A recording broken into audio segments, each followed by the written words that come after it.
Prepayments are the transactions made in advance, expenses or revenue received in advance. So let's understand prepayments.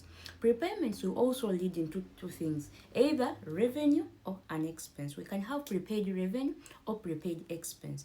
Prepaid revenue will result into a liability, more so a current liability. How does this happen?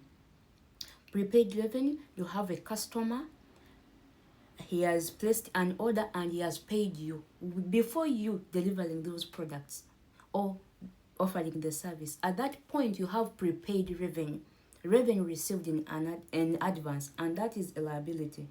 Then we may also have prepaid expense. That's where you pay in advance. For example, leases, you pay your annual rent. We are in December 2024, you've already paid rent up to December 2025. All the rent you've paid for next year is prepaid expense, and that aspect, it becomes your asset as a business or the person who has paid. So the most important thing to learn here is how prepayments and accruals behave.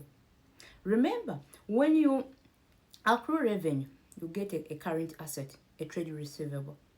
When you prepay or when you receive revenue advance, if you have prepaid revenue, you instead get a current liability because you've received the revenue in advance. I've seen the confusion here where people get accrued revenue and prepaid revenue and they switch them and they mix them up.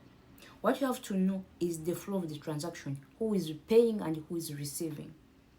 Are they paying in advance or they're paying in the period we are talking about? Thank you.